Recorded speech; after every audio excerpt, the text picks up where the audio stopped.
कौन सी तिथि? पंचमी। चाहे वो शुक्ल पक्ष की हो, चाहे वो कृष्ण पक्ष की। श्रावण महीने की पंचमी के दिन शंकर भगवान पर जिस जिस परिवार के व्यक्ति का कांवड़ जल हमने बताया है आपको, जरूरी नहीं है कि डंडा बांधकर 2 कांवड़ के जल के लोटे लेकर जाओ, आप अपने हाथ में भी 2 पात्र लेकर जा सकते हैं। पंचमी तिथि के दिन हाथ में 2 लोटे जल के, 2 कलश जल के जब हम शंकर भगवान को चढ़ाते हैं तो ऊपर जो कमंडल होता है शिव जी के ऊपर जलधारी होती है, जिसमें जया, विषहरा, शामली, मारी, दौतली और देव, शंकर भगवान की 5 बेटियां जिसमें विराजमान होती हैं। जब हम जल समर्पित करते हैं, हमारे पीढ़ी में, परिवार में अगर कोई अधोगति में मर गया होता है, कुंवारी अवस्था में चले गया होता है, गर्भ में मर गया होता है, गर्भ के बाहर निकलकर भी अगर कुंवारी अवस्था में चले गया होता है, तो श्रावण महीने की दोनों पंचमी पर परिवार का अगर कोई एक व्यक्ति भी जल चढ़ा देता है शंकर भगवान पर, तो सर्प की योनि में नहीं पड़ता, जीव मुक्त हो जाता, प्रेत योनि में सर्प की योनि से मुक्त हो जाता।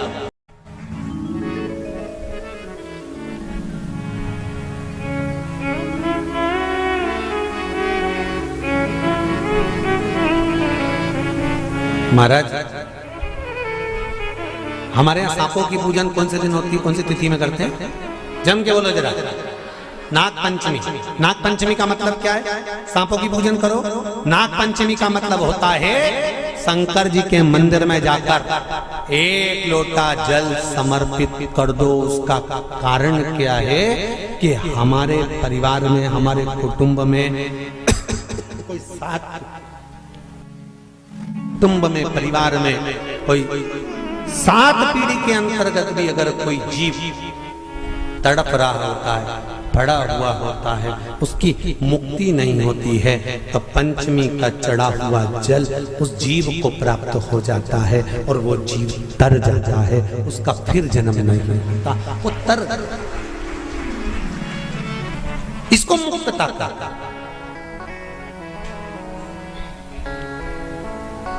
इसको मोक्षता का।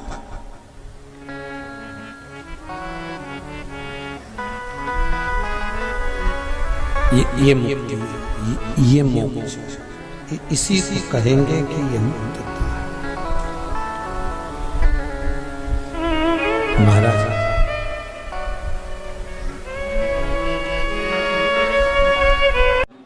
भगवान देवाधिदेव महादेव को जल चढ़ाते हैं, उसके 5 अलग अलग तरीके हैं। बहुत सावधानी से सुनना कथा, आपकी और हमारी जिंदगी की सार्थकता को सिद्ध करने वाली कथा।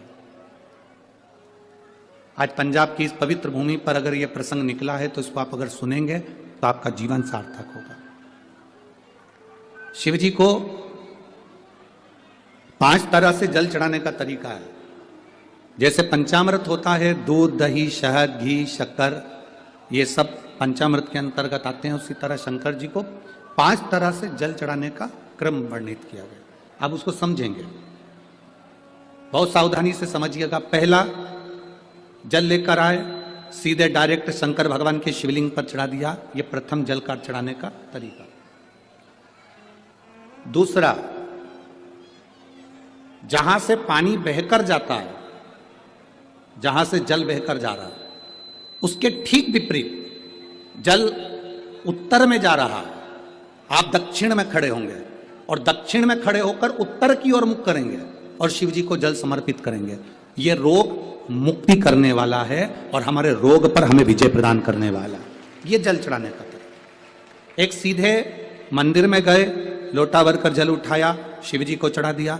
दूसरा, जल जहां से पानी बहता है, शिव जी का चढ़ा हुआ जल जहां से बहकर जाता है, उसके ठीक विपरीत में शिव जी का जल इधर जा रहा है तो तुम यहां खड़े हो, तुम यहां बैठो, यहां मत बैठना, यहां मत बैठना, इधर बैठो। अगर रोग का निवारण है तो यहां बैठकर। तीसरा, अशोक सुंदरी से जल चढ़ाते चढ़ाते शिवलिंग तक लेकर जाना और शंकर भगवान के शिवलिंग पर पूर्ण जल समर्पित करना। ये तीसरा तरीका, ये कार्य की सिद्धता के लिए। हम जब किसी से आस ना लगाकर परमात्मा से विनती करते हैं तो वो विनती करने का तरीका तीसरा। चौथा, शिव जी पे चढ़ा हुआ जल 5 जगह पर समर्पित करना। गणेश जी, कार्तिकेय, अशोक सुंदरी, शिवलिंग और जलाधारी। ये चौथा क्रम है। जब जिस नारी का, जैसे मेरा नाम मोनिका है, मेरे पति का नाम संजय सिंह है, मैं दिल्ली स्वरूप नगर के निवासी हूं, मेरा फोन नंबर ये है। कहीं बैठी हैं? मैं बाबू को लाए हैं क्या? नहीं लाए? ठीक है, मैं प्रणाम करने के लिए लाई हूं। गुरुदेव, बाबा बाबा है। बैठिए बहन। शिव तत्व है। एक जल चढ़ाने का तरीका, शिव जी को हम जो जल चढ़ाते हैं उसका एक तरीका भी हमारी जिंदगी में अगर हमने उसको स्मरण में रख लिया तो हमारी कार्य की सिद्धता को सिद्ध कर देता है, हमें सफलता की ओर लेकर चले जाता है।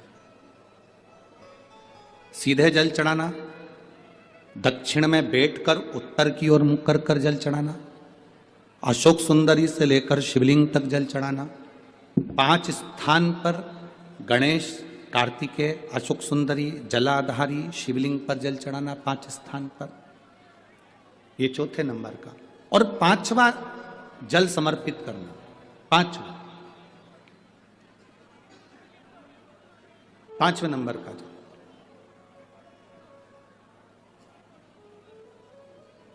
शिव जी को 5म नंबर का जो जल आता है, जो जलाधारी है, ऊपर जिसमें पानी भरा रहता है और नीचे एक एक बूंद टपकता रहता है, जलाधारी में जल समर्पित कर कर उसी जल को बचाकर अशोक सुंदरी वाली जगह पर थोड़ा सा चढ़ाकर उसी में से जल शिवलिंग पर जब हम समर्पित करते हैं तो हम जिस कार्य के लिए जा रहे हैं वो कार्य सफल हो। कि आप शंकर भगवान को जल चढ़ाएं, थोड़ा सा जल पात्र में रख लें, जहां पूजन कर रहे हैं, जब थाली से पूजन, पहले सबसे पहले तो जल ही चढ़ाओगे ना, जल चढ़ाने के बाद उस पात्र को रख लें, थोड़ा सा पानी उसमें बचा लें, 2-4 बूंद, 8 बूंद, 15 बूंद, 20 बूंद, 1 चुल्लू, थोड़ा सा।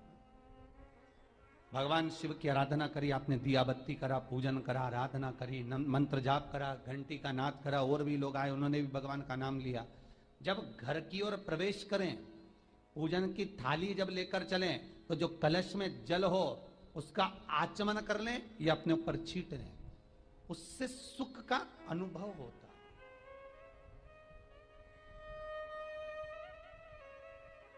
स्कंद पुराण कहती है मनुष्य के जीवन के दुख को समाप्त करने में जल की परिभाषा प्रबल है। फिर निवेदन करूंगा, कहीं जाकर मत रोइए, कहीं जाकर मत कहिए कि आपको तकलीफ क्या है। ना रिश्तेदारों से, ना नातेदारों से, ना कुटुंब से, ना कबीले से, ना अपनों से, किसी से नहीं कहना कि दुख क्या है। बस इतना करना कि किसी मंदिर में अगर पूजन करने जा रहे हो, आप जिस पाठ को कर रहे हो, जो पाठ आप करते हो, हमें ये भी नहीं कहना कि तुम